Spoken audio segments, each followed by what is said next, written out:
950 years.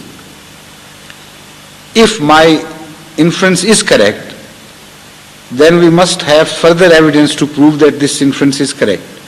And that evidence is not only present in the Holy Quran, but suddenly when you look at the evidence, the whole picture becomes so resolute and clear that one feels such a pleasure to learn things in the new light. There are two references to Hadhrat Ibrahim alayhi salatu wasalam which apparently are contradictory to each other. In one place it is said that Abraham had his own books, his own Sharia, Yes, yes. which was followed and which was to be followed by prophets later on. And in another place it is said that Abraham was one of the followers of Noah, was found among his people. So these two statements are apparently contradictory. If he had his own Sharia, why should he have followed Hazrat Noah? So the answer lies therein, where what I have already described. Because Hazrat Noah's Sharia lasted 950 years, Hazrat Ibrahim lived for first 50 years in his Sharia. So that is why min shiyatahi Ibrahim. Among the followers of Noah was Abraham. This is the mention of the reference in the Holy Quran. And later on, when he reached the full ripe age of 50, he was given his own book and his own teachings, which was an advancement upon the teachings of Noah. So from then on, he is referred to as an independent prophet of his own book. Yes.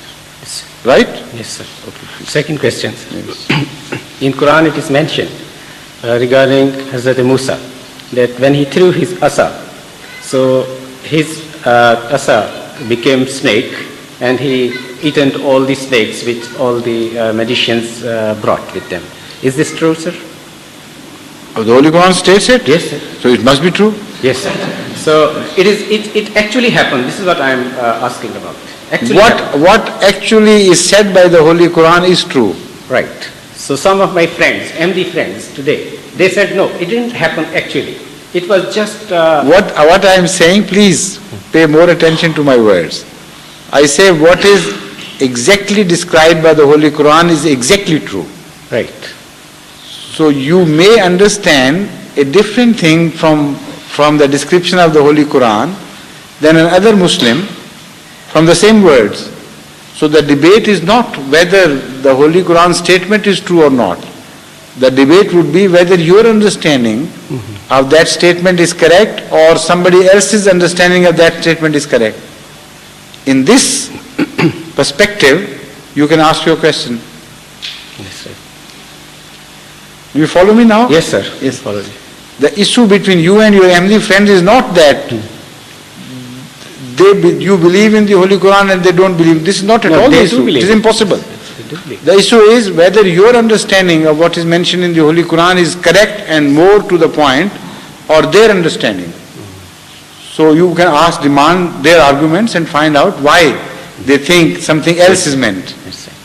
Third question, sir. Yes. In Surah Sulaiman, there is a mention clearly that when Princess of Saba was coming to meet Hazrat Sulaiman, yes. So Hazrat Sulaiman said to all of his people, sitting in his with him, he said, "Is there anybody who can bring her throne?" Yes. So quickly, one jinn, he said, "Yes, I can do it. Before you finish your meeting, I can bring it. Yes. I have that power. Utter these words, I have that strength." Quite. So he said, "No." Then another person, he said, "Yes, I can do it." Who had knowledge of Quran. He said, "Yes, if you twinkle an eye, in twinkling of an eye, I can bring it." Yes. And he brought it. That's right. And what about the bird, Hudhud, who started the whole process in motion? Why don't you mention him? Sir, I wanted to be clear on this. No, but are you clear on Hudhud? No, sir. So why don't you start from there? And what about the ant? Yes, sir. You see, so start from the beginning. Yes, sir. And he heard all of this. Yes, yes. Start from the beginning. And the ant said that he would trample us, His forces and are coming. let's go down, go into the, yes, sir. the hiding places Yes, sir. below the earth and so on. So when you look at it in the totality, then you understand that this is all a symbolic description. Symbolic description. Of course, if you read it, start from the ant and the hudhud, then you understand that these animals are mentioned, and this is not what happens in the ordinary world. And the ants do not run to their hiding places, seeing an army marching upon a place, and they don't talk like this, Yes, sir. because you know it. So obviously the Holy Quran cannot discuss anything nonsense. But when you suddenly give it a different twist and consider the entire description to be symbolic, then you begin to understand the message. Then in every case you have to apply symbolism and decipher things instead of taking it on its face value.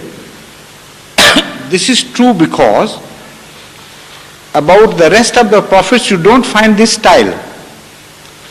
So this is also a way of, this is, let me say, a branch of rhetoric, that the style of the language changes from the situation to situation. Sometimes it becomes simple and flowing and easy to understand. Sometimes when it describes a very colorful event, then the whole language becomes very colorful and heavy and difficult sometimes, and also picturesque. So because the glory of Solomon is being discussed, his great powers and everything, so it is in fitness of things to use a language to suit that situation, particular situation. Yes, sir. So because he also had been turned into legend and tales, so the Holy Quran describing his age adopts this style, but also leaves positive indications that what is being discussed is discussed in symbols, not in literal sense. It should not be taken, too literally. Yes, sir. It happened like that. Yes, it has to be understood as symbols. For instance, the same jinn, as mentioned elsewhere, in the same context, now in a different context, but the same jinns are mentioned in the Holy Quran, that they dived into water, into sea, to fetch pearls for Hazrat Dawood and Hazrat Solomon, etc. And also it is said, in connection with the same stories or tales, that the jinns were made of fire. Were they not? Yes, sir. Yes, they were. So how could the fire would go into water, dip into the water and come out whole? Yes, sir. So there are not only this, there are so many other indications. What of ants and what of hudud and what of all other things. All symbolic. That the entire description is symbolic. You understand this, and then there is the key in your hand, you can turn and open every lock mentioned therein. That's right, sir. Sir, another question, sir. Last one. Yes, please. And I should have your permission to ask this question. I have permitted you already, please. Sir, yes. I have so many friends, Ahmadis friends. Yes. I have so many relatives who are Ahmadis. Yes. And they're very nice people. I respect them. And I'm very happy that you... Very religious, yes. Very good. Muttaqi, parhezgar, this and that.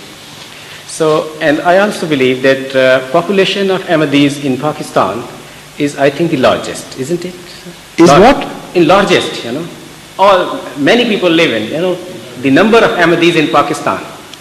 You mean comparatively more Ahmadis live in Pakistan than any other single country? Yes, sir. Is that right? Yes, sir. That's correct. That's right, sir. So, sir, these days, there are so many problems for Ahmadis. Yes. So many problems, which I am seeing, and I don't like. The things being done against them, I personally don't like You approve, it. don't approve of them. I condemn. Yes, I right. condemn the people who are doing it. Yes. As a human being. But you condemn them in our presence and not in their presence. No, sir, I do it. No, sir. No, I'm asking you. Yes, no, sir, I do it. Because generally this is what openly, happens. Very openly. Alhamdulillah. Very openly. So you are a brave man. Yes, sir. Yes, good. I said, no, you are wrong here. Everybody, law ikraha fi din Islam. Jazakumullah, that's very Law good. ikraha. Yes. So,